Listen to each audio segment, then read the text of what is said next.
এটা কোনো দলের কিতাব? চুপ করে থাকেন না ভাইয়েরা, কথা বলেন। এটা কোনো দলের কিতাব? তাহলে কোরআন কায়েমের চেষ্টা কি কোনো দল করবে না আমরা সবাই করব? ইয়েস। এটা কোনো দলের কাজ না, ব্যক্তিগতভাবে কোনো দল এটা করবে এটা না। দল করলে ভালো, করুক, কিন্তু এটা আমাদের সবার কাজ। বাংলাদেশে যতগুলো দল আছে সকল দল কোরআন কায়েমের কাজ করে তো? 54 বছর যারা দেশ চালাইছে তারা কোরআন দিয়ে চালাইছে তো? চালানোর কোন চিন্তা তাদের মাথায় ছিল তো? বাংলাদেশে কিছু হুজুররা এটা করছে, কিছু হুজুররা ইসলামী দল বানাইয়া তারা কোরআন কায়েমের কাজ করতেছে। কোরআন কায়েমের জন্য সবাই কাজ করতে হবে, শুধু এক দল দুই দল দিয়ে হবে না। কোরআন যেহেতু কোনো দলের না, তাই সব দল মিলে কোরআনের পক্ষে আসা লাগবে, ঠিক না? যারা আসবে তারাই জান্নাত পাবে, তারাই মুক্তি পাবে। দিন কায়েম হলেও পাবে, দিন কায়েম না হলেও পাবে। আর আপনারা যারা আসেন নাই, কোরআনের আইন কায়েমের চেষ্টা করেন নাই, আপনি ধরা খেয়ে যাবেন। তাহলে আমরা যদি আবার সামনে একটু আগাই, কোরআনকে আমরা সংবিধান বানানোর উদ্যোগ গ্রহণ করি, হতে পারে আগামীর সংসদ কোরআনের সংসদ হয়ে যাবে। এদেশে কি নাই? সবই আছে, শুধুমাত্র ভালো মানুষের অভাব। ভালো মানুষ তৈরি করতে হয়। জঙ্গল বানানো লাগে না, কিন্তু বাগান না বানাইলে হয় না। আগাছা খেতে রোপণ করা লাগে না, কিন্তু ধান গাছ না লাগাইলে ধান গাছ হয় না। যেই কোনো জায়গা নিজে নিজে জঙ্গল হয়ে যায়, কিন্তু ফুল বাগান বানাতে কষ্ট হয়। অমানুষ নিজে নিজে হয়, মানুষ বানাতে পরিশ্রম লাগে। আমাদের দেশে সব আছে, ভালো মানুষ কম।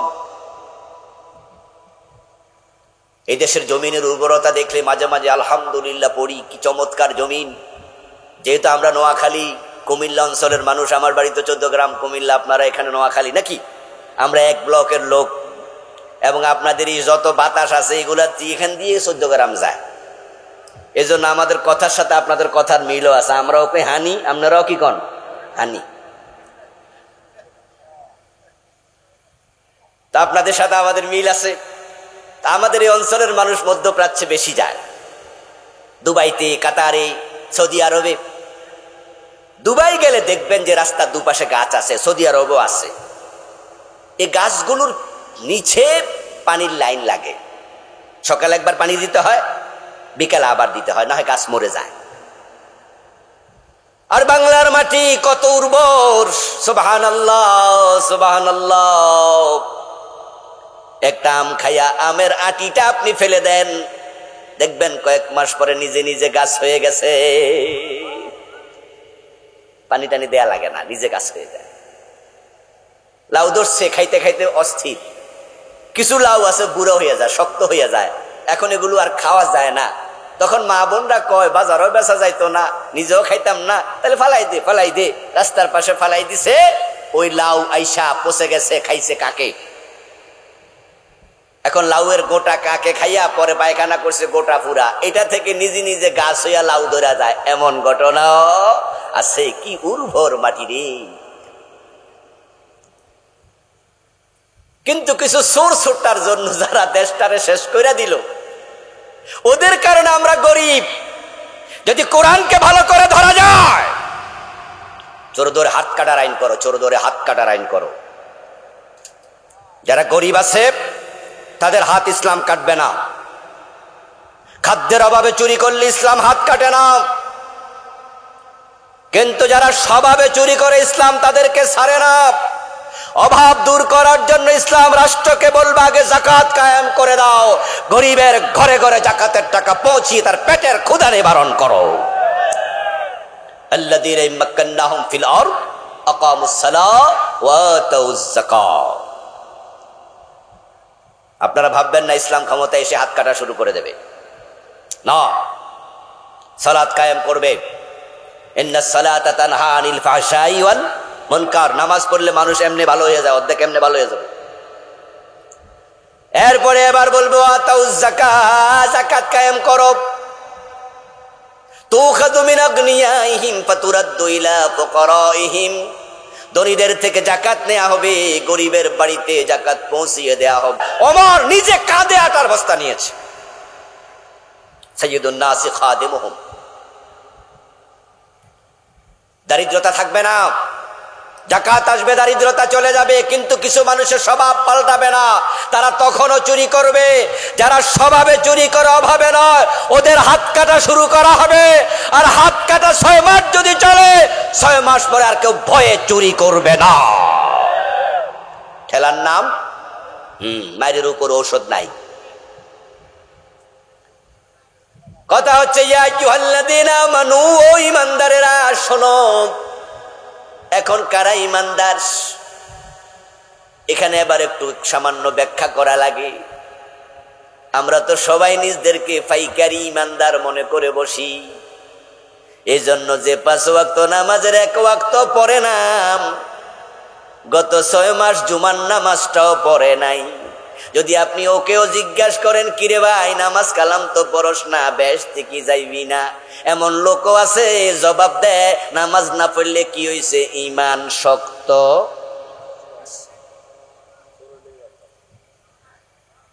কয় চোর আর কি, তবে মানুষ খারাপ না, চোর হইলো ঈমানদার চোর। আমাদের দেশের মানুষ আসলে ঈমানদারটা কে এটা বুঝতে তারা অনেকে ভুল করে। তারা মনে করে কালেমা পড়ছি লা ইলাহা ইল্লাল্লাহ মুহাম্মাদুর রাসূলুল্লাহ, মুমিন হয়ে গেলাম। এজন্য সে মনে করছে আমি মুমিন। আমি বলি দোস্ত, এই লা ইলাহা ইল্লাল্লাহ কালেমা পড়লে যদি মুমিন হওয়া যেত, তো আব্দুল্লাহ ইবনে উবাই কি কালেমা পড়ে নাই? এই আলেম ওলামা ভাইয়েরা, আপনারা একটু কথা বলেন না। আব্দুল্লাহ ইবনে উবাই কি কালেমা পড়ে নাই? কার হাতে হাতে হাত রেখে বসছে? ওরে বাবা, দুনিয়ার সেরা মানুষের হাতে। আপনি আর আমি কালেমা পড়ছি মক্তবের হুজুরের কাছে, আর আব্দুল্লাহ ইবনে উবাই কালেমা পড়ছে মুহাম্মাদুর রাসূলুল্লাহ সাল্লাল্লাহু আলাইহি ওয়াসাল্লামের কাছে। কিন্তু আব্দুল্লাহ ইবনে উবাই মুমিন না মুনাফিক? ছোট মুনাফিক না বড় মুনাফিক? জান্নাতি না জাহান্নামী? জাহান্নামের কোন জায়গায় থাকবে? ফিদ দারকিল আসফাল, এর নিচে আর নাই, ফেরাউন নমরুদেরও নিচে। কালেমা পড়লে যদি মুমিন হওয়া যেত, তাহলে কাদিয়ানির কি দোষ? যারা কাদিয়ানি তাদের ব্যাপারে আমাদের ফতুয়া, তারা মুমিন না কাফের? তো কাদিয়ানি কি নামাজ পড়ে না? তাদের কি মসজিদ নাই? তাদের আত্তাহিয়াতু পড়ে না? তো নামাজের মাঝে আত্তাহিয়াতুতে আছে আশহাদু আল্লা ইলাহা ইল্লাল্লাহু ওয়া আশহাদু আন্না মুহাম্মাদান আবদুহু ওয়া রাসূলুহু। তো কাদিয়ানিতে কালেমা প্রতিদিন বারবার পড়ে, তাদেরকে কাফের ফতুয়া কেন দিলেন? তারা তো কালেমাওয়ালা।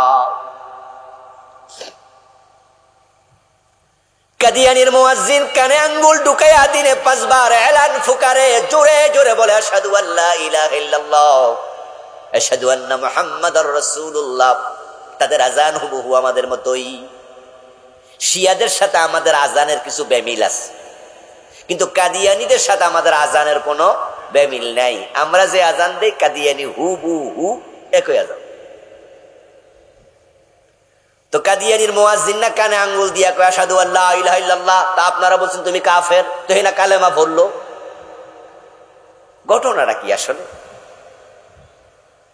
কালেমা পড়লে কাফের নয়, মুমিন নয়। আবার বলবেন হুজুর সকালেও মসজিদে গেছি, দুপুরেও গেছি, আসরেও গেছি, মাগরিবেও গেছি, এশায়ও গেছি, তো মুমিন না হলে নামাজে গেছি নাকি? আমার রাসূল বলেন ইয়াতি আলান নাসি জামানুন ইয়াজতামিউনা ফিল মাসাজিদি লাইসা ফীহিম মুমিনুন। এমন একটা জামানা আসবে যে জামানার মানুষগুলো মসজিদে জামাতের সাথে নামাজ পড়বে, কিন্তু তাদের মাঝে ঈমানদার একজনও থাকবে না। সব নামাজি বেঈমান, ইমামও কাফের, মুয়াজ্জিনও কাফের, মুসল্লি সব কাফের, অথচ তারা 5 ওয়াক্ত নামাজ জামাতের সাথে পড়বে। এই হাদিস দ্বারা বোঝা যায় নামাজিদের ভিতরও কাফের আছে। নামাজ পড়ে ইমামের পিছনে দাঁড়াইয়া 5 ওয়াক্ত, আবার দরবারে যাইয়া পীরের পায়ে সেজদা দেয়, নামাজও পড়ে পীরকে সেজদাও দেয়। এমন কিছু লোক বাংলাদেশে আছে না নাই? যারা মাইজভান্ডারের মুরিদ তারা কি সব বেনামাজি? যারা আটরশির মুরিদ সবাই কি বেনামাজি? যারা দেওয়ানবাগের মুরিদ তারা কি সবাই বেনামাজি? দেওয়ানবাগের মুরিদ দেওয়ানবাগের পীরকে সেজদা দিত, আমার চোখ সাক্ষী, আমি নিজে দেখেছি তাকে সেজদা করছে।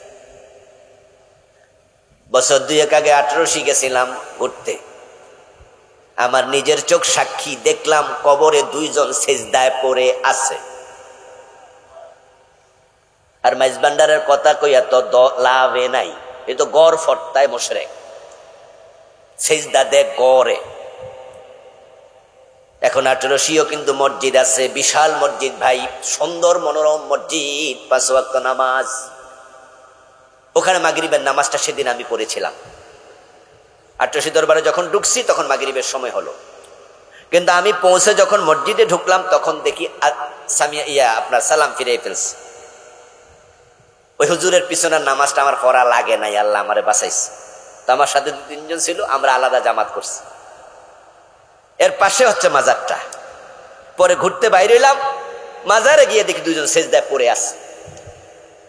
আমার সাথে ওখানকার ছাত্র ছিল 2-3 জন, তারা আমাকে দেখে চিনে ফেলছে। তো পরে এবার হুজুর আপনি আসছেন? আমি কি ঘুরতে আসছি। আমি বললাম এই দেখো কিভাবে সেজদা দিচ্ছে। তখন 2 ছাত্র যাইয়া 2টার এখানে কলারে ধরছে, কলারে 2টা টাইনা তুলছে, তুলে কই এই বেড়ারা দেখোস না লেখা আছে কবরে সেজদা করিবেন না, এই মানুষ না কেন? আমি পোলাপানরে কইলাম এই পোলাপান, আমি যখন আটরশি দরবারে ঢুকতেছিলাম আমার পায়ের জুতা নিয়ে ঢুকতে পারি নাই, জুতা খুলে লাইছে আমার। দারোয়ান লাঠি লইয়া খাড়াই রইছে, যখন জুতা পায়ে ঢুকতেছি 2টা দারোয়ান এসে বলতেছে এই জুতা পায়ে দিয়ে ঢোকা নিষেধ, জুতা হাতে নিন। আমি ভাবলাম যে ওখানে ঝগড়া কইরা পরে পরিবেশ নষ্ট করা দরকার নাই। তা আমি বললাম কিরে ভাই, আমার জুতা খোলার জন্য দারোয়ান আছে, ওখানে তো গেটে লিখে দিলেই পারতো যে জুতা পায়ে প্রবেশ করিবেন না, তো দারোয়ান রাখলো কেন? কারণ তারা বোঝে যে এই সাইনবোর্ড সবাই মানবে না, আমিও জুতা পায়ে দিয়ে ঢুকা যাইতাম দারোয়ান না থাকলে, তো এখানে শুধু লিখলা কেন কবরে সেজদা দেবেন না? যারা সেজদা দেয় তাদেরকে দৌড়ানি মারার জন্য লাঠিওয়ালা দরকার আছে না নাই? তো এখানে লাঠিওয়ালা কোথায়? মাজারের পাশে মসজিদ, নামাজিও আছে, কবরে সেজদাওয়ালাও আছে। দেওয়ানবাগে মসজিদ আছে, মতিঝিলে ওদেরও চমৎকার মসজিদ, সেজদাও আছে। এবার আপনাদের কাছে একটু জিজ্ঞাসা করতে চাই প্রিয় ভাইয়েরা, বলুন তো যারা কবরে সেজদা দেয়, পীর সাহেবকে সেজদা দেয়, তারা মুমিন না মুশরিক? ঈমান আছে না গেছে? কিন্তু সে যে নামাজ পড়ে সে কি নিজেকে মুমিন ভাবে না? কোনো লাভ নাই।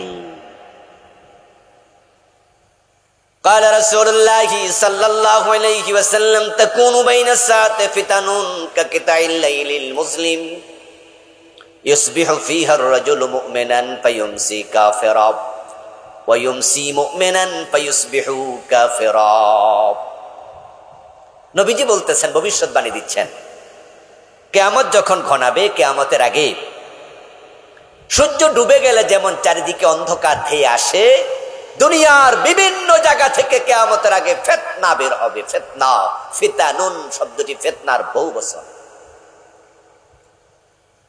এই ফিতনার কারণে মানুষগুলো সকাল বেলায় মুমিন থাকবে, সন্ধ্যা বেলায় কাফের হয়ে যাবে। সন্ধ্যা বেলায় মুমিন থাকবে, সকাল বেলায় কাফের হয়ে যাবে।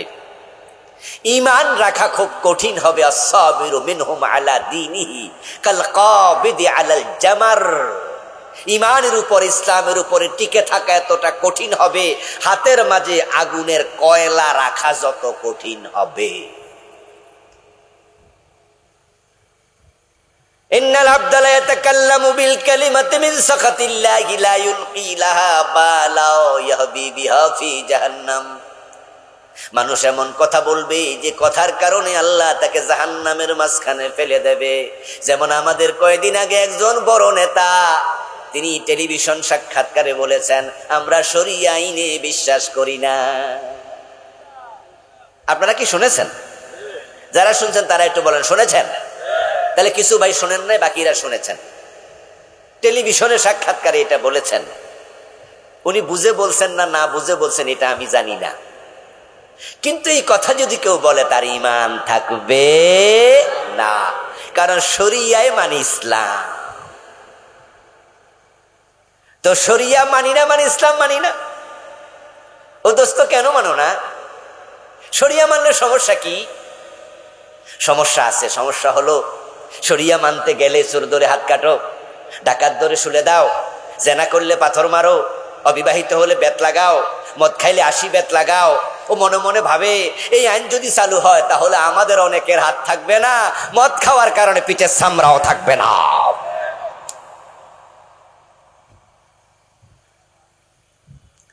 এর জন্য শরিয়া আইনের কথা শুনলে কিছু ভাই চমকে ওঠে, ভয় পায়। আরে ভয় কেন পাও দোস্ত? হাত তো তোমার কাটবে না, হাত কাটবে চোরের। তুমি কেন ভয় পাও? নিশ্চয় তোমার অন্তরে চুরির চিন্তা আছে। এখন কে মুমিন? এবার সংক্ষেপে বলি শুনুন। মুমিন হলো আল ঈমান হুয়া তাসদীকু বিমা জাআ বিহিন নবী সাল্লাল্লাহু আলাইহি ওয়াসাল্লাম মিন ইনদিল্লাহ। কালেমা পড়ার নাম ঈমান নয় রে ভাই, তবে ঈমান আনতে কালেমা পড়া লাগে। কালেমা পড়তেই হবে। কালেমা পড়ার আগে তোমাকে একটা চিন্তা অন্তরে লালন করা লাগবে, সেটা হচ্ছে তাসদীকুন নবী বিমা জাআ বিহি মিন ইনদিল্লাহ। আমি কালেমা পড়ছি আমার নবীর, আর সাক্ষ্য দেব তিনি রাসূল, এবং তার মাধ্যমে জেনেছি আল্লাহ ছাড়া ইলাহ নাই। এখন এই বিশ্বাস ঘোষণা করব আমি কোরআনে যা আছে, ওহীতে যা আছে সবটা মানব। সবটা মানার নিয়তে কালেমা পড়বে যে শুধুমাত্র মুমিন হবেই সে। তাসদীকুন নবী বিমা জাআ বিহি মিন ইনদিল্লাহ ফাহুয়াল ঈমান। কালেমা নয়, কালেমা নয়। আরে কালেমা তো হিন্দুরাও পড়ে।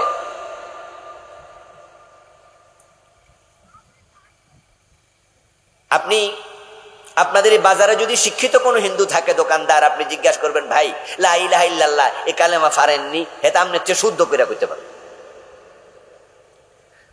আমাদের ফিনাকি ভট্টাচার্যের নাম শুনছেন? এই যে বিদেশ থাকে, হেতে যত সুবহানাল্লাহ ইন্না লিল্লাহি আলহামদুলিল্লাহ কয়, তো আমরা অনেকে মুসলমানও কই না। এর ভিডিও শুনলে আপনি দেখবেন এই ভিডিওর মাঝে মাঝে কি কয়, ইনশাআল্লাহ, সুবহানাল্লাহ, ইনকালাব জিন্দাবাদ। আমি সাভার এক মসজিদে খতিব ছিলাম কিছুদিন মানে অনেক দিন, 14 বছর। যদি আমার মাদ্রাসা ঢাকায়, জুমা পড়াতাম সেখানে। আমার মসজিদের পিছনে একজন হিন্দু দোকানদার ছিল, ঔষধ দোকানদার হিন্দু। আমি দাঁড়িয়ে আছি তার পাশে, ওষুধ কিনবো, দেখি একটা আরেকজন কাস্টমার ওষুধ কিনতেছে আমার আগে দিয়া। তো ওষুধ দেয়া শেষ, এবার আমি নেব। কাস্টমার জিজ্ঞাসা করতেছে, ডাক্তার সাহেব এই ওষুধ খাইলে রোগ সারবে তো? হিন্দু ডাক্তার জবাব দিল, আরে মিয়া ওষুধও কি রোগ সারায়? রোগ সারায় আল্লাহ। ওষুধ হলো ওসিলা, খাইয়া দেখেন। ভাই রে, আমার অন্তরটা কাইপা উঠলো। আমি কই এমন বিশ্বাস তো অনেক মুসলমান ডাক্তারেরও নাই। হিন্দু মিয়া কইলোটা কি? আচ্ছা, তার এই কথার কারণে আমরা তাকে মুমিন বলবো? আমার দোস্ত, এই যে সাদা কাগজ, এর মাঝে আপনি বাংলায় লিখে নেন লা ইলাহা ইল্লাল্লাহু মুহাম্মাদুর রাসূলুল্লাহ। তারপরে এবার অশিক্ষিত মানুষের ভান ধরে ওই শিক্ষিত হিন্দুর দোকানে চলে যান, যাই আপনি তাকে বলবেন, ভাইজান এই কাগজে জানি কি লেখা আছে, একটু পড়বেন নি? এখন শিক্ষিত হিন্দু ভদ্রলোক সে সরল মনে আপনার কাগজটা হাতে নিয়ে বাংলা রিডিং করলো, লা ইলাহা ইল্লাল্লাহু মুহাম্মাদুর রাসূলুল্লাহ। আপনি সাথে সাথে কাগজটা টান দিয়ে হাত থেকে আইনা কইলেন, ভাইজান মুসলমান বানাইয়া দিছি। সে বলবে, রাম রাম রাম। এই কি কইলেন আমারে? আপনি মুসলমান বানাইছেন কবে? এই ভাই চালাকি করবেন না, আমি কিন্তু মোবাইলের মাঝে অডিও ক্লিপ চালু করে রাখছিলাম, পকেটে মোবাইল, অডিও চালু। এখন আপনি তাকে এবার মোবাইলে টিপ দিয়া শোনাচ্ছেন লা ইলাহা ইল্লাল্লাহু মুহাম্মাদুর রাসূলুল্লাহ। এ নিজেরটা শুনতেছে নিজের কানে, সেও শুনলো, সে আসলে বলেছে এই কালেমা। আপনাদের কাছে আমি জিজ্ঞাসা করি, আসলে কি এই কালেমা পড়লে এমনি মুসলমান হওয়া যায়? তাহলে গিরিশচন্দ্র সেনের কি দোষ? বেটা তো পুরা কোরআন শরীফে পড়ছে। মুমিন হওয়ার জন্য শর্ত হলো কোরআনের বিসমিল্লাহর বা থেকে মিনাল জিন্নাতি ওয়ান নাসের সিন পর্যন্ত যত হরফ আছে, যত শব্দ আছে, যত বিধান আছে, সবগুলো মানতে রাজি থেকে তারপর কালেমা পড়া লাগে। এখন কোন মানুষ যদি বলে আমি কোরআন মানি না, আমরা বলবো তুমি কাফের। যদি কেউ বলে আমি 15 পারা মানি, 15 পারা মানি না, আমরা বলবো তুমিও কাফের। যদি কেউ বলে 29 পারা মানি, 1 পারা মানি না, সে কি? যদি কেউ 113 সূরা মানি, 1 সূরা মানি না, সে কি? যদি কেউ কয় 1 অক্ষর মানি না, সেও কি কাফের? এই কারণে তো কাদিয়ানি কাফের, কারণ তারা কোরআন মাজিদের সব মানে, কিন্তু বিশ্ব নবীকে শেষ নবী মানে না, তাই তাদের ঈমান শেষ। আমরা কাদিয়ানীদের কোন দোষে দোষী না, কারণ কাদিয়ানীদের টুপি আছে, দাড়ি আছে, পাজামা আছে, পাঞ্জাবি আছে, পাগড়ি আছে, তারা 5 ওয়াক্ত নামাজ পড়ে, রমজানে রোজা রাখে। কাদিয়ানীরা বাংলাদেশ থেকে হজেও যায়, সব ঠিক আছে, শুধু একটা বিধান মানে না, নবী মুহাম্মদ শেষ নবী, তাই তাদের ঈমান নাই। ইবলিস শয়তান আল্লাহর ইবাদত করতে করতে মুআল্লিমুল মালাইকা হয়ে গেছে। ইবলিস শয়তান জমিনে এত বেশি সেজদা দিয়েছে, কোন আলেম তাদের কিতাবে লিখেছেন 1 বিঘত জায়গা জমিনে পাওয়া যাবে না যেখানে ইবলিসের সেজদা পড়ে নাই। সে এত বড় আলেম ছিল, এত বড় আবেদ ছিল, কিন্তু আল্লাহ বলছে আদম রে সেজদা করো, সে মানে নাই। ঈমান আছে না গেছে? এবার আপনাদের কাছে আসছি, বলুন তো দয়া করে একটু আওয়াজ দিয়ে বলেন, ইবলিস আল্লাহর আইন কয়টা মানে নাই? কাদিয়ানি মানে না কয়টা? তারা মোমেন না কাফের? ঈমান আছে না গেছে? এ কোরআনের আইন আমরা বাংলাদেশে কয়টা মানি না? অভাব নাই, অভাব নাই। চোর ধরে হাত কাটি না, ডাকাত ধরে শুলে দেই না, জেনা করলে পাথর মারি না, মদ খাইলে 80 বেত লাগাই না। আল্লাহ বলছে আলা লাহুল খালকু ওয়াল আমর, সাবধান, সৃষ্টি যার, আইন চলবে শুধুই তার। কথাটা কার? আওয়াজ দেন না ভাই, কথাটা কার? তাহলে একটু জোরে বলুন তো, সৃষ্টি কার? আইন চলবে কার? 54 বছরে কার আইন চলছে? আল্লাহর আইন না ব্রিটিশ আইন? তো ব্রিটিশের আইন সাপোর্ট করে আপনি মুমিন থাকেন কেমনে?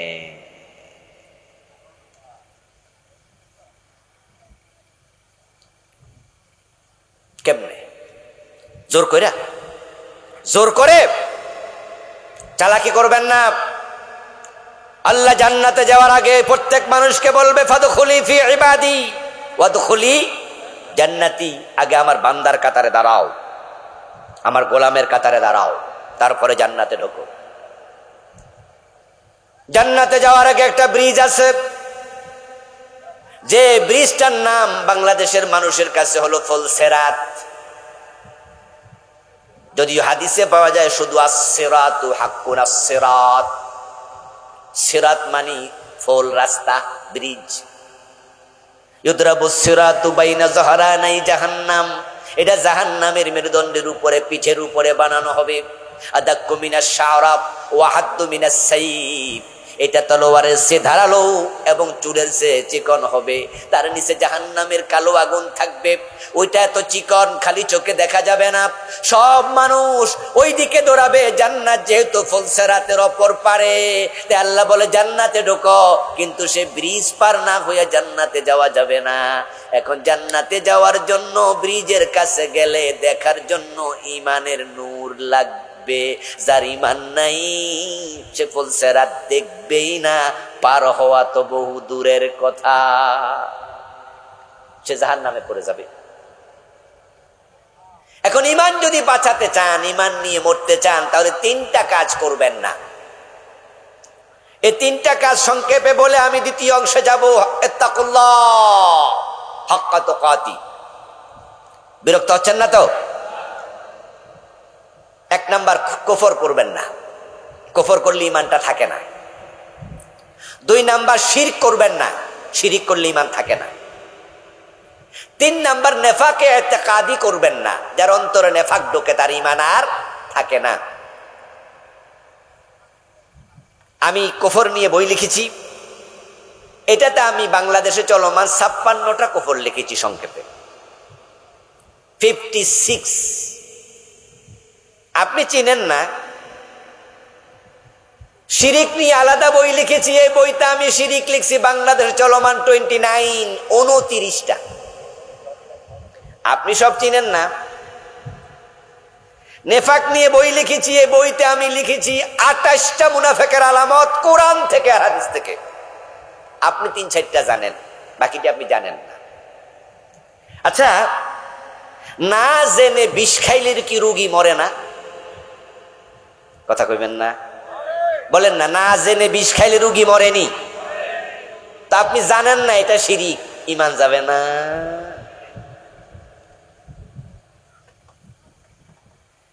এই জন্যই তো কোরআন মাজিদে যত বিধান আল্লাহ তাআলা ফরজ করেছেন, 1 নাম্বার ছিল ইকরা বিসমি রাব্বিকাল্লাযী খালাক। ইকরা ছিল কোরআন নাজিলের প্রথম শব্দ। ইকরা শব্দের অর্থ কি? পড়ো। ইলম শিখা নফল না ফরজ? এটা ফরজ। তাই লিখেছি আমরা, লিখেছে অনেক সাহিত্যিক, অনেক লেখক। পড়বেন আপনি। সকলকে আল্লাহ লিখার যোগ্যতা দেয় না, সকলকে আল্লাহ বলার যোগ্যতা দেয় না। এটা আল্লাহর সিলেকশন।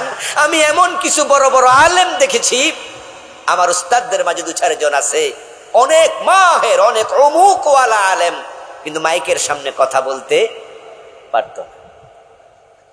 আবার বাংলাদেশে আমি এমন এক মূর্খ বক্তা দেখেছি যে কোরআন তেলাওয়াত করলে লাহানে জ্বলি, কিন্তু হে ওয়াজ করলে হাজার হাজার মানুষ 2-3 ঘন্টা ওয়াজ করে লাই।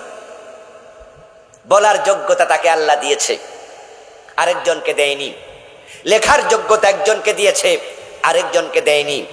কিন্তু আপনারা আমার সামনে যারা আছেন সবাই লিখতে পারেন না, কিন্তু পড়তে পারেন তো। তা আপনি শিরিক কেন চিনবেন না? এই বইটা পড়তে তো আপনার 1 ঘন্টা লাগবে, ছোট্ট বই তো। 1 ঘন্টা লাগবে পড়তে, 2 ঘন্টা লাগবে।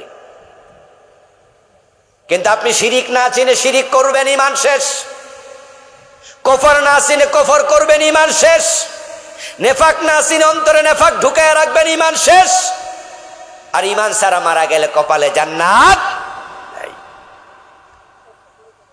ইয়া আইয়ুহাল্লাযীনা আমানুত্তাকুল্লাহ, ও ঈমানদার আল্লাহকে ভয় করো। তাকওয়া তাকওয়া তাকওয়া। ইন্না আকরামাকুম ইনদাল্লাহি ইয়াতকাকুম। যার অন্তরে তাকওয়া যত বেশি, আল্লাহর কাছে তার মর্তবা ততই বেশি। আমাদের দেশে পীর সাহেব হুজুরদের মাহফিলে গেলে তাকওয়ার ওয়াজ একটু বেশি শোনা যায়। এটা খুবই ভালো ওয়াজ, ছাত্র জীবন থেকে শুনে অভ্যস্ত। তাকওয়া নিয়ে আপনারা সকলেই জানেন কিছু, কিন্তু আসলে তাকওয়ার প্রকৃত রূপটা কি, এটা বাংলাদেশে অনেকের কাছেই অস্পষ্ট। আমাদের দেশের লোকেরা মনে করে মাথায় একটা টুপি হবে, মোত্তাকা মানে তার মুখে দাড়ি থাকবে, গায়ে একটা পাঞ্জাবি থাকবে, আর হাজি রুমাল যদি থাকে সাথে একটা তাসবিহ, তাহলে তো হে আসল মোত্তাকি। আমরা মোত্তাকি চিনি সুরতে, অথচ তাকওয়া সুরতের নাম নয়, তাকওয়া হলো সিরতের নাম, তাকওয়া হলো চরিত্রের নাম। নবীজি সাল্লাল্লাহু আলাইহি সাল্লাম সাহাবায়ে কেরামকে তাকওয়া শিখিয়েছেন। একদিন আলোচনা করতে গিয়ে তিনি 3 বার নিজের কলবের দিকে ইশারা করে বলছেন, আত-তাকওয়া হাহুনা, আত-তাকওয়া হাহুনা, আত-তাকওয়া হাহুনা। ও আমার উম্মতেরা শোনো, তাকওয়া এখানে থাকে। তবে হ্যাঁ, মুখে দাড়ি থাকবে, মাথায় টুপি থাকবে, এগুলো তাকওয়ার ছোট ছোট অংশ, কিন্তু মূল তাকওয়া হলো উত্তম চরিত্র। যে সুদে টাকা লাগায়, তার দাড়ি যদি নাভির নিচেও নেমে যায়, এটা ভালো মুসলমান না, মুত্তাকি দূরের কথা।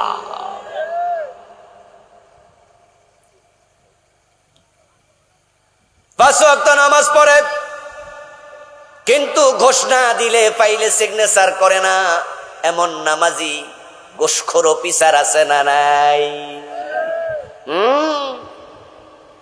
প্রতি সিগনেচারে 500, প্রতি সিগনেচারে 1000 এর ঘোষের তালিকা দেয়া আছে। বিশেষ করে জমির দলিল যেখানে হয়, সাব রেজিস্ট্রি অফিস, ওখানে গেলে দেখবেন যে শেয়ারেও টাকা খায়। যারা দলিল লেখে ব্যান্ডার, হেরা কয় যে ভাই আপনি যে জমি দলিল করবেন টোটাল টাকা কত জানেননি? কয় কত ভাই, হিসাব দেন। কয় 3.5 লাখ টাকা লাগবো। তার মাঝে সরকারের ফি এত, দলিল ফি এত, স্টাম্প ফি এত, তো সব মিলে দিচ্ছে 3,30,000। এবার আপনি বললেন যে ভাই 3.5 লাখ যে কইলেন আর 20,000-এর হিসাব কই? ওইটা হিসাব দেয়া যাইব না, এটা টেবিল খরচ। এই 20,000 কেডা খাইব? ওর কথা কয় না আমার ভাইয়েরা। এই 20,000 কে খাইব? আচ্ছা টেবিল খায় না টেবিলওয়ালা খায়? তো টেবিলওয়ালার কি সরকারের বেতন দেয় না? তে আবার খাইব কেন? ওর কথা ছিল সার্ভিস দেবে। ঘোষ খাচ্ছে প্রতি সিগনেচারে 500,000। ঘোষের টাকা পকেটে ঢুকায়, ইতোমধ্যে জোহরের আজান, হাইয়া আলাস সালাহ, হাইয়া আলাল ফালাহ। এবার বলতেছে ভাইজান দিলে তাড়াতাড়ি দেন, আজান হয়ে গেছে। ভাই দিলে তাড়াতাড়ি দেন, আজান হয়েছে। বাহ, নামাজি, নামাজ সারা যাবে না। হুজুররা বলছে নামাজ জান্নাতের চাবি, এর জন্য চাবি কোনোভাবে মিস করা যাবে না। গোসো খাবে, জান্নাতও ঢুকবে, দুইটা একসাথে চালাবে। প্রয়োজনে মসজিদে একটা ফ্লোর নিজে করে দেব, 1000 বস্তা সিমেন্ট আমি একা দিয়ে দিব, যাও। বেহেশত আল্লাহ আমার না দিয়ে উপায় আছে, এমন ভাবে আল্লাহরে দিয়া বুঝাইয়া দিব যে আল্লাহ দেখো না মসজিদে একটা আমি নিজে বানাই দিচ্ছি। পকেটে গোশের টাকা নিয়ে মসজিদে হাজির। এখন ওযু করে মসজিদে ঢুকে নামাজে দাঁড়ায় আল্লাহর সামনে বলে ইয়াকা না'বুদু ওয়া ইয়াকা নাস্তাঈন। আল্লাহ আমি শুধু তোমার গোলামি করি, আমি তোমার কাছেই প্রার্থনা করি। আর শের মালিক বলে গোলাম পকেটে এগুলো কি?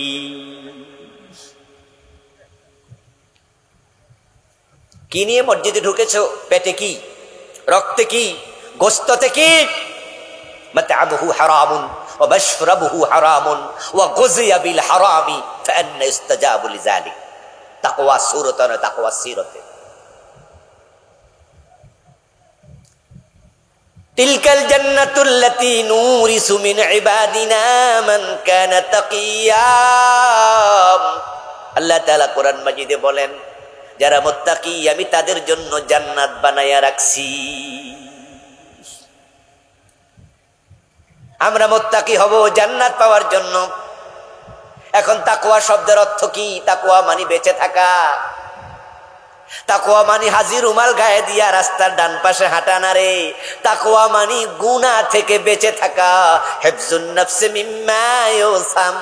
তাকওয়া মানে হলো গুনাহ আছে যেখানে আমি নাই সেখানে। তাকওয়া মানে গুনাহ পরিত্যাগ করা, গুনাহ থেকে বেঁচে থাকা। হযরত আলী রাদিয়াল্লাহু তাআলা আনহু তাকওয়ার সংজ্ঞা দিয়েছেন হুয়াল খাউফু মিনাল জালিল ওয়াল আমালু বিত তানজিল ওয়াল কানাআতু বিল কলিল ওয়াল ইসতিদাদু লিয়াউমির রাহিল। তাকওয়া হলো 4টা জিনিসের নাম, 4টা একসাথে হলে তুমি মুত্তাকি। হযরত আলী বলেন 1 নাম্বার মহান আল্লাহকে ভয় করো। যার অন্তরে আল্লাহর ভয় আছে সে মানুষের হক খেতে পারে না।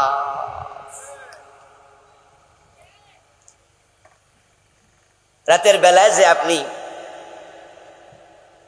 2 নাম্বার তেল 1 নাম্বার তেল মিশাইছেন, মিশাইয়া এটারে 1 নাম্বার করে চালাই দিবে। মধুর মাঝে চিনি মিশাইছে, গায়ের মাঝে লিখেছে খাঁটি মধু, অথচ চিনি মিশাইছে। দুধের মাঝে পানি মিশাইছে, কিন্তু দোকানে লিখে দিছে এখানে খাঁটি গরুর দুধ। আরে ভাই বাকিটা কোন না? এরকম লেখা আসেনি নোয়াখালী অঞ্চলে? হ্যাঁ, এই যে রাতের বেলায় পানিতে দুধ, দুধ পানিতে মিশাইছেন, একসাথ করছেন, কেউ দেখে নাই, ঘরের দরজা বন্ধ ছিল, কিন্তু একজন সব দেখেছে। চিৎকার দিয়ে বলুন তিনি কে? এটা না করার নাম তাকওয়া। আল্লাহ আমাকে দেখতেছে। খাউফু মিনাল জালিল।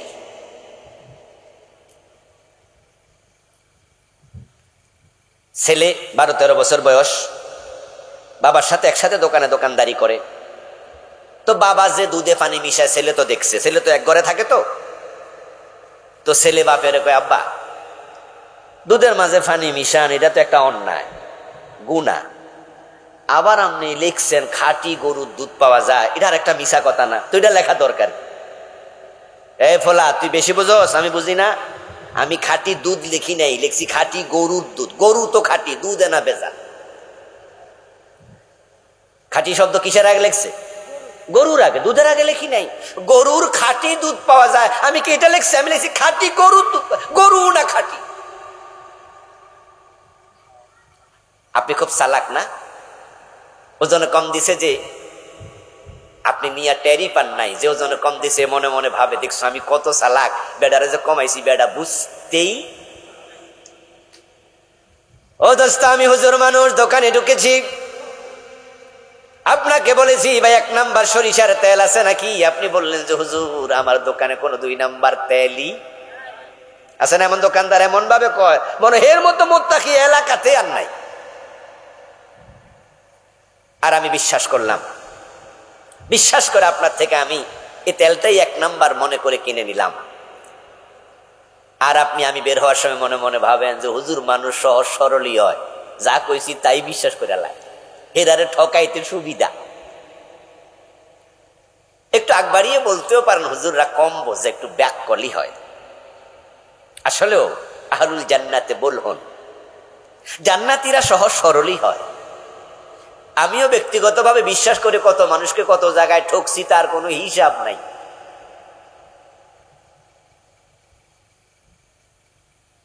বাড়ি করতেছিলাম একটা ছোট মোটো সাইনবোর্ড, যাত্রা বাড়ি, রড কিনবো, ছেলেরে পাঠাইছি মাহফিলে সিজন চলে, গত সিজনের কথা বলতেছি, গত সম্ভবত অক্টোবর বা গত নভেম্বরে। যে বেড়া থেকে রড কিনবে তাকে ফোনে আমারে কথা বলাই দিছে। আমি বলছি ভাইজান রড দেবে সম্ভবত 10 টনের মতো। আমি বলছি ভাই কম টম দিয়ার না ওজনে। বলতেছে হুজুর বলেন কি, দুনিয়ায় কম দিলে আখেরাতে দেয়া লাগবে না? হেরো আর শুনা তো আমি নিজেই ফানা পিল্লা।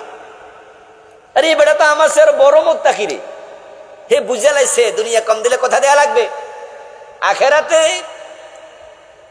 এরপরও আমি বলছি ভাই ভালো ভালো, তবে আমার বাড়ির পাশে স্কেল আছে, পুরা ট্রাক তুলে একসাথে মাপে আর কি, লোহা সহ স্কেল আছে।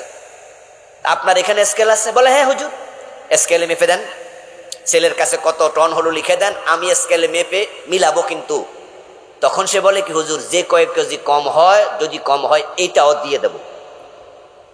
আচ্ছা, এত সৎ দোকানদার থাকতে আর টেনশন আছে? টেনশন আর নাই। আমার ছেলে আনছে রাতের 12টা বা 1টা বাজে, আমি মাহফিল থেকে ফিরতেছি, আমার ছেলে মেফে বলতেছে আব্বা 2 টন কত কেজি জানি কম।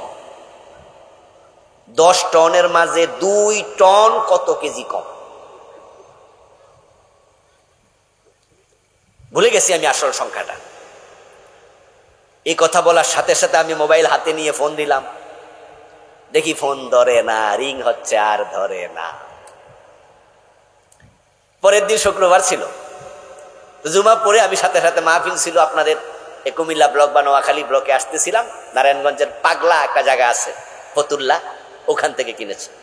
আমি ডাইরেক্ট সেখানে গেলাম।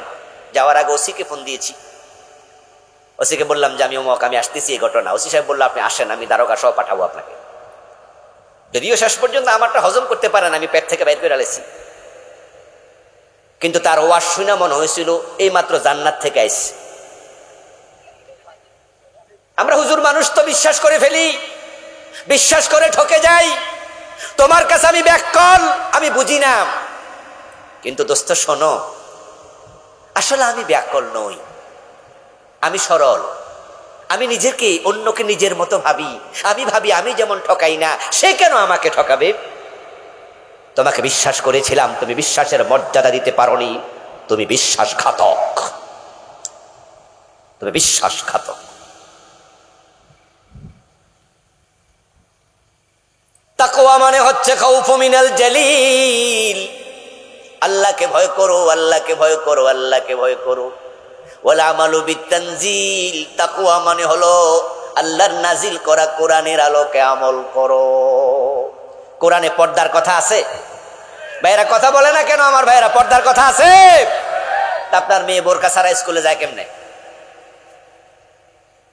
আপনার যুবতী মেয়েটা কলেজে বোরকা ছাড়া যায় কেমনে? আপনার নিজের স্ত্রী বোরকা ছাড়া হাসপাতালে, বাবার বাড়ি, নানার বাড়ি, মার্কেটে যায় কেমনে? যে স্বামী তার স্ত্রীকে পর্দা করায় না সে দায়ুস। যে বাবা তার মেয়েকে পর্দা করায় না সে বাবা দায়ুস। যে বড় ভাই তার বোনকে পর্দা করতে বলে না সে বড় ভাই দায়ুস।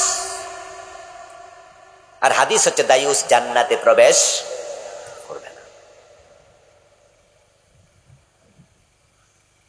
সুদে টাকা লাগাইয়া জান্নাত খোঁজো, তুমি কিসের মোত্তাকি সাচ্ছ? প্রিয় ভাই আমার, ইমাম সাহেবের পিছনের কাতারে দাঁড়ায় নামাজ পড়ে, অথচ সুদে টাকা লাগাইয়া রাখছে।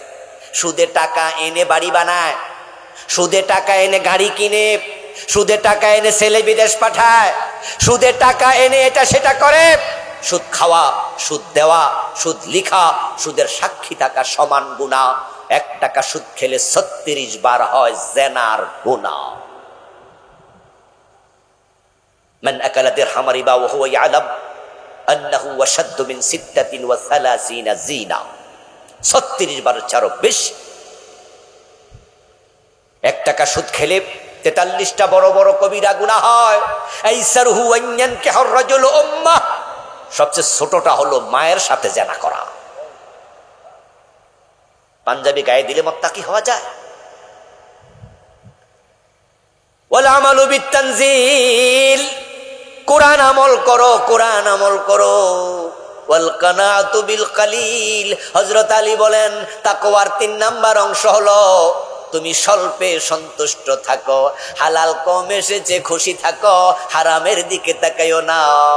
আর হালাল ভাবে কোটি টাকা আসলো অসুবিধা নাই। হযরত ওসমান বড় ধনী মানুষ ছিলেন, কিন্তু অনেক গরিব সাহাবীও ছিল। দিনে 1 বেলা খাইছে কিন্তু হারাম খান নাই। হারাম খাওয়া যাবে না। ওয়াল কানাআতু বিল কালিল, স্বল্পে সন্তুষ্ট হবেন ভাই। আল্লাহ যা দিছে এটাই খুশি। কম দিল খুশি, পরেরটা বলেন না, বেশি দিল খুশি। মাছ ধরতে গেছেন জাল নিয়া, আপনি দেখছেন যে একজন জাল মারছে, এর জাল ভৈরা মাছ উঠছে, আপনার 4-5টা উঠছে। আপনি ওইটা দেখে আল্লাহর অভিযোগ দিয়েন না, আল্লাহ হের জালে এত মাছ দিলা, আমার জালে তুমি কেন দিলা না। এটা বললে নাশকরি হয়, অকৃতজ্ঞতা হয়। বরং আপনি বলেন যে আল্লাহ দিছো তো কিছু, এতেই আলহামদুলিল্লাহ। এটা যদি বলতে পারেন লা ইন শাকারতুম লা আযীদান্নাকুম, আরেকদিন আল্লাহ বাড়াইয়া দেবে। ওয়াল ইসতিদাদু লিয়াউমির রাহিল, তাকওয়ার 4 নাম্বার অংশ হযরত আলী বলতেছেন চূড়ান্ত যাত্রা কবরের জন্য প্রস্তুতি গ্রহণ করো, এটা হলো তাকওয়া। কবরের প্রস্তুতি নেয়া তাকওয়া। আমরা তো মনে করি এই বেটা যেহেতু তাহাজ্জুদ মিস করে না, মনে এই বেটার মতো মুত্তাকি এলাকায় নাই। এই বেটা সোমবারেও রোজা রাখে, এই বেটা বৃহস্পতিবারেও রোজা রাখে, অন্য অন্য দিনও রাখে, নফল রোজার অভাব নাই। আমরা ভাবি তাকওয়া, হে এটা তাকওয়ার ছোট অংশ, মূল তাকওয়া নয়। ওমর ইবনে আব্দুল আজিজ বলেন লাইসাত তাকওয়া বিকিয়ামিল লাইলি ওয়ালা বিসিয়ামিন নাহার, ইন্নামাত তাকওয়া তারকু মা হারামাল্লাহ। ওমর ইবনে আব্দুল আজিজের নাম শুনছেন?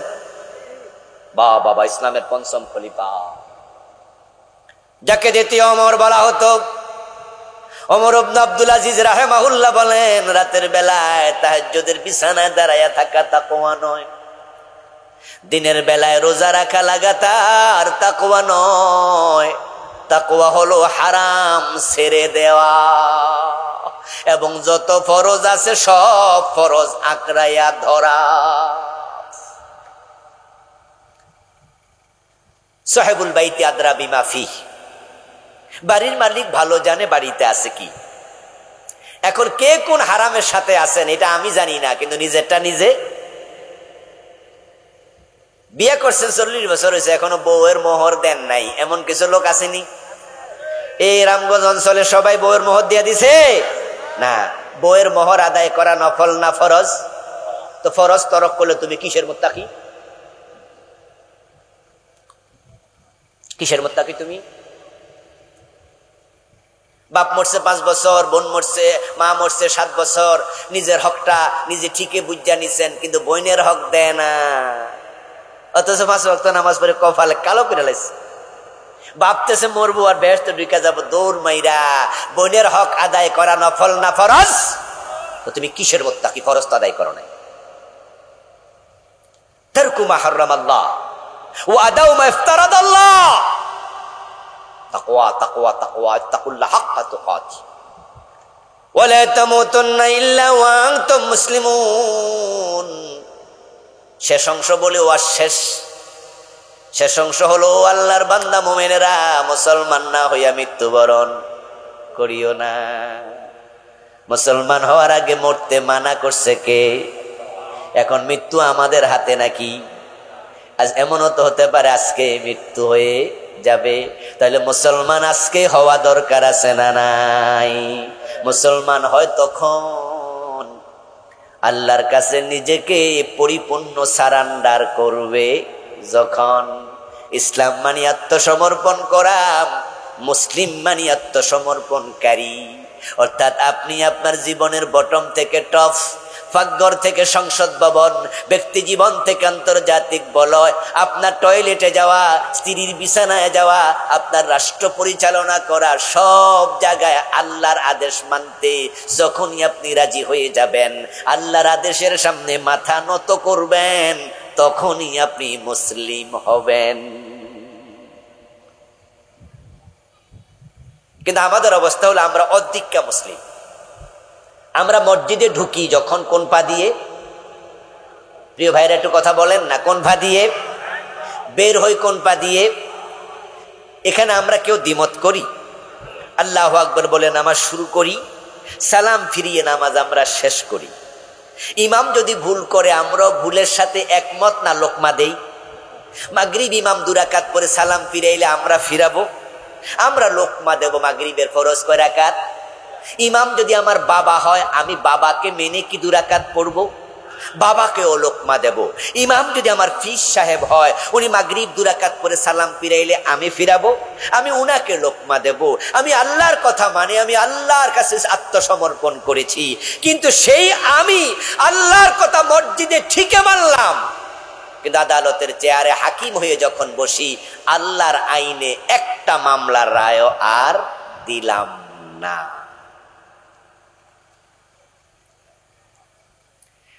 আল্লাহর কথা সবাই মানলাম মসজিদে আর মাদ্রাসায় আর মাহফিলে, কিন্তু এর বাহিরে গেলে অর্থনীতিতে আল্লাহরে মানছি না, সমাজনীতিতে মানছি না, বিবাহের ইজাব এবং কবুল এই দুটাতে আল্লাহরে মানতেছি, কিন্তু আবার যৌতুক খাইতেছি। যৌতুক খাওয়া কি জায়েজ না হারাম? তো বিয়েতে ইজাব কবুল, সাক্ষীতে আল্লাহরে মানলা, যৌতুক পাইলা কোথায়? এই জন্য যে ব্যক্তি কিছু মানে কিছু মানে না, সে আসলে মুমিনই না। কিসের মুসলিম? আমার ওয়াজ মনে আজকে একটু হার্ড হয়ে গেছে, ঠিক না? কি করি বলেন তো, নরম করে দেব? নরম হলো ওই লোকদের কথা যাদের কাছে মুরিদ হইলে আর নামাজও লাগে না। আছেন আমার মুখতার, আছেন আমার ব্যারিস্টার, শেষ বিচারের হাইকোর্টেতে তিনি আমায় করবেন পার, আমি পাপী, তিনি জামিনদার, টুনটুনা টুনটুন দোতারা বাজাচ্ছে। ওদের কাছে মুরিদ হয়ে যাবেন, তাহলে আমাদের ওয়াজ আর শক্ত মনে হবে না। ওর কাছে গিয়া নরম ওয়াজ পেয়ে যাবেন, নামাজও লাগে না, পর্দাও লাগে না। মদ খাবেন, গাঁজা খাবেন, বাবা আছে আপনাকে পার করাইয়া জান্নাতে নিয়ে যাবে, এটা স্বপ্ন না দুঃস্বপ্ন? এজন্য ইসলাম প্রকৃত মানতে গেলে একটু শক্তই মনে হবে। তবে হ্যাঁ দোস্ত, যদি আল্লাহকে মানার জন্য আপনি একমত হয়ে যান, আপনি স্বল্পে তুষ্ট হয়ে যান, হারাম খাবো না সিদ্ধান্ত নেন, ফরজ ছাড়বো না সিদ্ধান্ত নেন, তাহলে ইসলামের পথে চলা আল্লাহ নিজে সহজ করে দেবে। ইসলামী পরিবেশ তৈরি করুন। আমরা চাই আমাদের অফিসগুলো ঘোষমুক্ত হয়ে যাক। যদি পুলিশে চাকরি দেওয়ার সময় 1 টাকা ঘোষ না নেয়, ওই পুলিশ অফিসার তার দায়িত্বের সময় আর ঘোষ খাওয়া দরকার হবে না। যদি অফিসার নিয়োগের সময় ঘোষ না নেওয়া হয়, টেবিলে আর ঘোষ খাবে না। কিন্তু আমার দেশে তো পুলিশে চাকরি করার সময় 10 লাখ ঘোষ দেয়া লাগে, এসআই হতে গেলে 15 লাখ নাকি দেয়া লাগে। যারা ম্যাজিস্ট্রেট হয় বিসিএসটি কে 50 লাখ টাকা ঘোষ দিয়ে বিসিএস অফিসার হয়েছে, এমন ঘটনাও বাংলাদেশে আছে। এখন আপনি যে বেটারে 50 লাখ টাকা ঘোষ নিলেন, একজন বিসিএস অফিসারের বেতন শুধুমাত্র 22,000 টাকা স্কেল। 22,000 টাকা স্কেলে সর্বসাকুল্যে বেতন পাবে 35 থেকে 37,000 টাকা। তাহলে এই বেটা ঘোষ দিছে 50 লাখ, 37,000 টাকা মাসে দিলে বেটার বাড়ি খরচ আছে, পরিবার খরচ আছে, ঘর ভাড়া আছে, বৌজি আছে, মাসে টিকবে কত? তো 50 লাখ তুলবে কোন দিন, এটা বেটা বোঝে। এই জন্য বেটা প্রথম দিন থেকে সিদ্ধান্ত নেয় আগে 50 লাখ তুলে। ওই পুলিশকে নিয়োগ দিতে 10 লাখ খাইছেন না? ও বেটা শুরুতে বাবা আগে 10 লাখ তুলি। যদি আপনি সৎ নেতা চান, দুর্নীতিমুক্ত সমাজ চান, তাহলে কিছু ভালো মানুষকে নেতা বানান যারা ঘোষ খাবে না।